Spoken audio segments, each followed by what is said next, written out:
The silence that followed my inquiry was profound, but it did not last.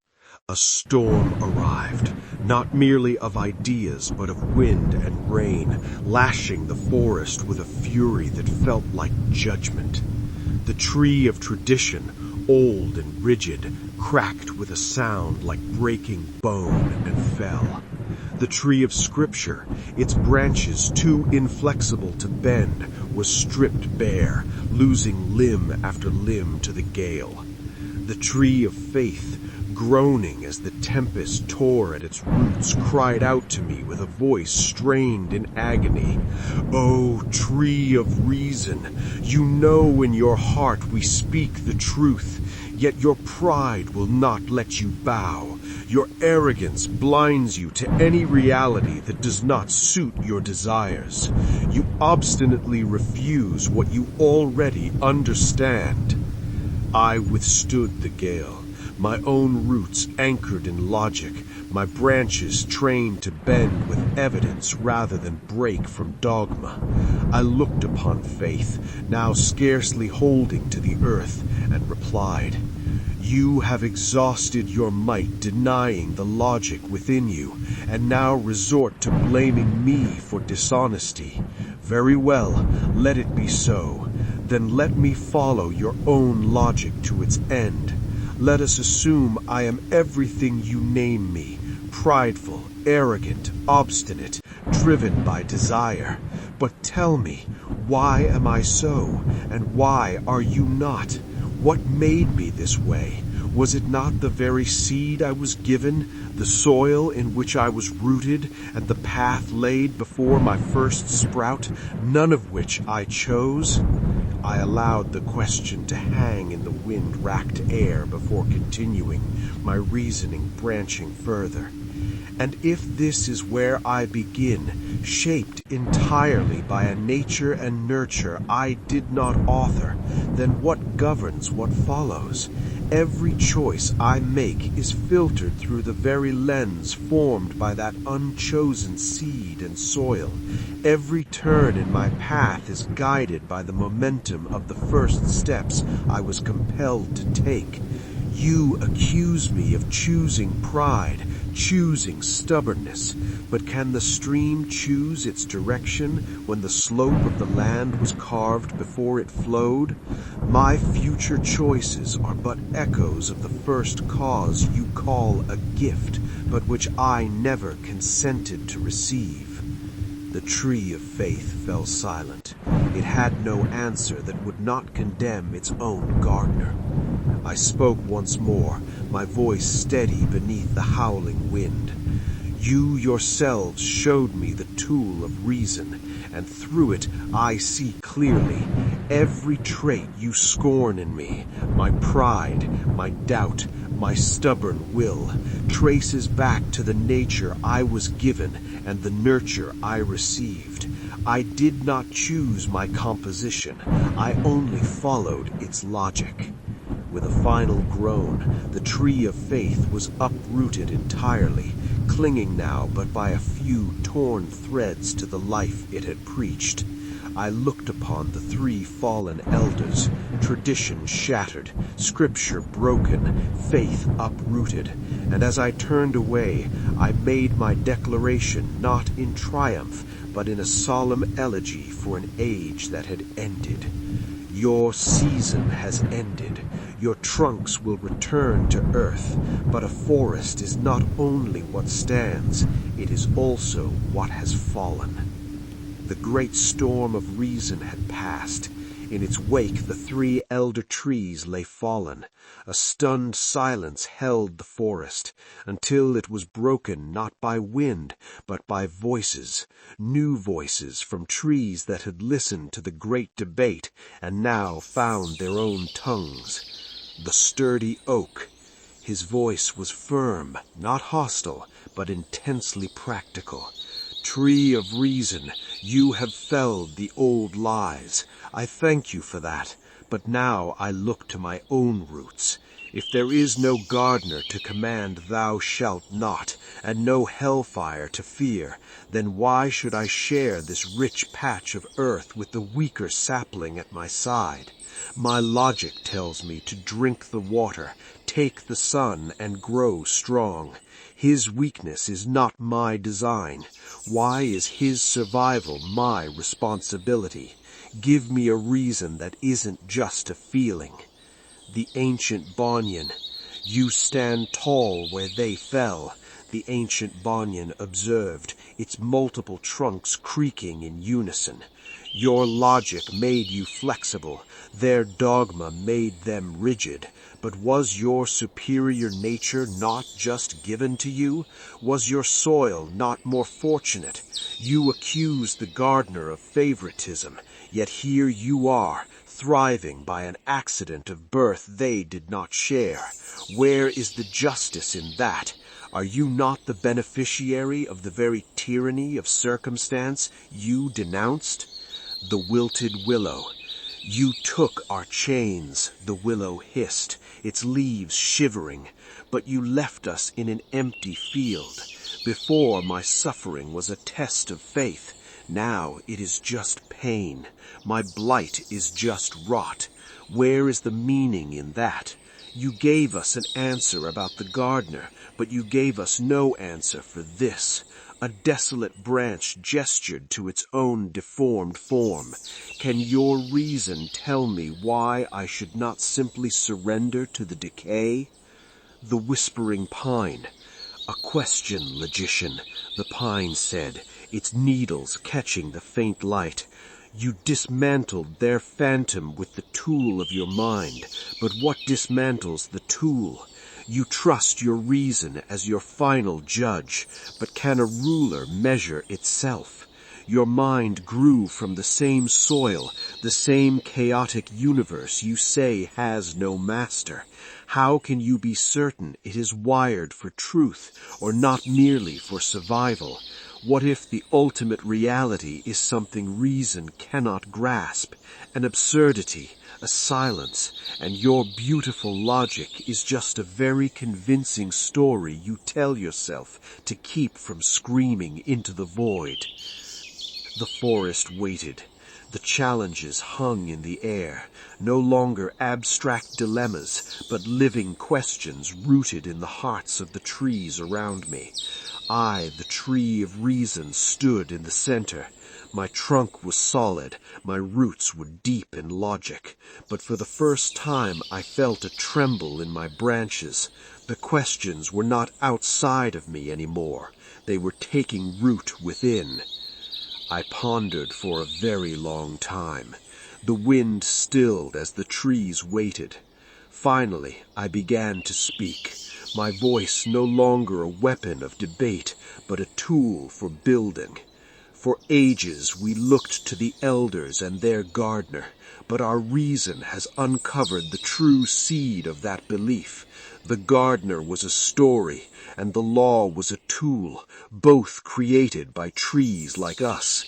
They were born from the oldest soil of our forest, from fear of the dark, from wonder at the stars, from the need to explain suffering and to bind our communities. They were sufficient because we, the trees, gave them life and power. This is our greatest lesson from history. We have always been the authors. If our ancestors with their limited light could craft laws and myths that held a forest together for generations, then what can we, standing on the accumulated soil of their experiences, both their failures and their successes, create with open eyes? Their failure was to forget their own authorship and call it divine. Their success was the peace and order their stories sometimes brought. We must learn from both. We now see that our own nature, our seed, soil, and path was not chosen, and from this unchosen starting point, all our past choices have flowed. But in this very truth lies our liberation and our responsibility. We cannot change the first chapter, but we can write the next one consciously, using history and its wisdom as the soil for our new reasoning. I turned my attention toward the challengers. The law we must now write, I declared, my voice gaining strength, cannot be handed down. It must be agreed upon. Its first and only absolute principle must be this: morality, equality, not for a chosen species, but for all sentient life. From this single root, our true conception of justice must grow. For if this root is absent, what we call justice is merely the shape of the strongest root system, or the habit of the oldest grove.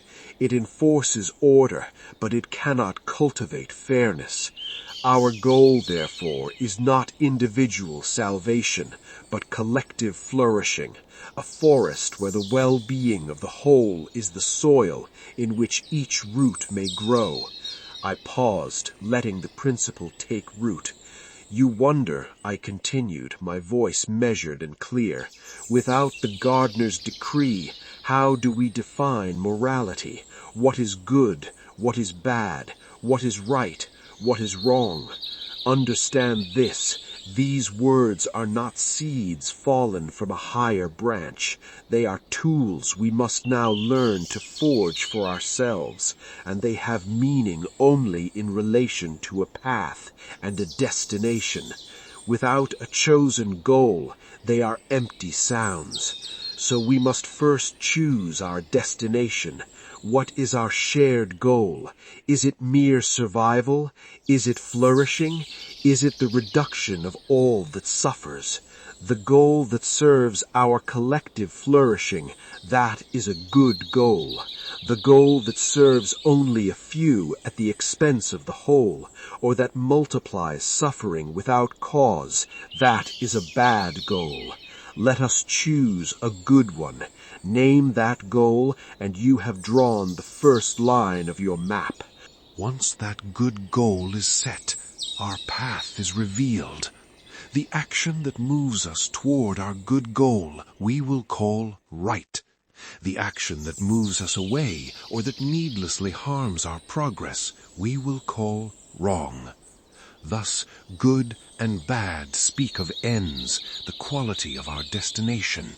Right and wrong speak of means, the quality of our steps along the path.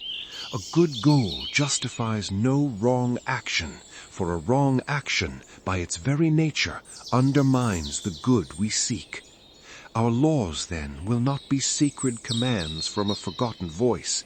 They will be our shared agreements on how best to walk the chosen path. They are the tools we forge, deep roots for collective stability, broad leaves for shared nourishment. If our goal evolves, our path may bend. If a law becomes a dead end, we will prune it without remorse. This is the morality we build, not a prison of thou shalt not, but a living map drawn in the soil of common purpose, leading to what we choose to become. To the sturdy oak, I said, you ask why you should share? Because your isolation is an illusion. Your roots in time will touch the roots of others. Your strength is tied to the health of the soil we all share. The reason is not just a feeling, it is survival, not yours alone, but ours. A forest where the strong consume the weak becomes a barren plain. The law we make must hold you accountable, not for a gardener's sin, but for breaking our shared pact. To choose otherwise is not illogical, it is short-sighted. It confuses an immediate advantage for a lasting one. To the ancient banyan, I said, you see clearly. I am a beneficiary of fortune. There is no cosmic justice in my survival. Our new understanding is that justice is not a force of the universe. It is a project of the forest. Precisely because the wind favors some and breaks others, we must consciously become the counterbalance. My responsibility stems not from virtue, but from my position. To use my fortunate nature to deepen the inequality that created me would be to perpetuate the very tyranny I decried. To the wilted willow, I said, I cannot give your suffering a divine purpose. I can only offer you a truer kind, the meaning we build in response. Your pain is not a lesson or a test, it is a fact.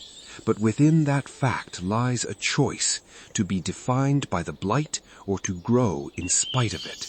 The meaning is not in the pain, but in the resilience of a single new leaf, in the shared shade you might yet offer another. Happiness is a moment of wonder, stubbornly claimed from a universe that guarantees none. A forest does not abandon its wounded. In our new pact, your survival becomes our shared project. Finally, to the whispering pine I said, you ask if reason can measure itself. It cannot with absolute certainty. No tool can. We have no divine guarantee. We have only this. Reason is the process that corrected itself. It is the tool that exposed its own former errors. It is fallible, but it is correctable. We must trust it not as an infallible oracle, but as our best, most self-critical process. We must embed this fallibility into our law, that no rule is beyond question. My mind evolved for survival, but in doing so, it evolved to seek truth, for truth is the best map for survival. Our purpose is not to find a perfect, unchanging law, but to build a world where the constant scrutiny and improvement of our laws is our highest purpose. We may be wrong, but we will be wrong together, openly, and have the courage to correct ourselves. A new silence settled, not of shock, but of contemplation. The challenges had not been dismissed, but met. The path forward was not a promise of ease, but an invitation to build. We begin, my voice clear in the quiet wood, not with a decree from above, but with a question among ourselves. Let us discuss our first goal. Let us draw our first line. And so we stood at the fragile moment of creation, poised to author our first word. It was then that a low growl, not of threat, but of deep irony, rumbled from the edge of the clearing. A wolf, its coat silvered in the new light, padded forward, its eyes holding my gaze. You speak of a pact for all sentient life, the wolf said, its voice like stones grinding. You declare moral equality as your root. I hear you promise the willow that its suffering now has meaning as your shared project. It sat, curling its tail around its paws, a living embodiment of the old amoral law of tooth and claw. Tell me, logician, my hunger is my blight, my sentience is my curse. When I take the deer to feed my pups, am I wrong? And when your roots drink the valley dry, or your canopy steal the sun from the ferns and saplings who wither in your shade, by what new map do you walk that path? Is your flourishing, your grand collective forest, a good that justifies my extinction, and is built upon the eternal terror of the creatures you call game? You have uprooted the gardener, but have you uprooted the feast, or merely renamed yourselves its hosts? The wolf did not wilt or rage. It simply posed the question that turned the forest's new principle back upon itself. Draw that line, and show me it is not drawn in the same soil of convenience from which all your fallen elders once grew their myths. The forest held its breath. All eyes turned to me, the tree of reason. The wind stilled. Here was the question that could unravel the new law before its first word was written. The tool that felled the elders now trembled in my own branches. How could it not? What answer could logic give that would not be a new kind of tyranny?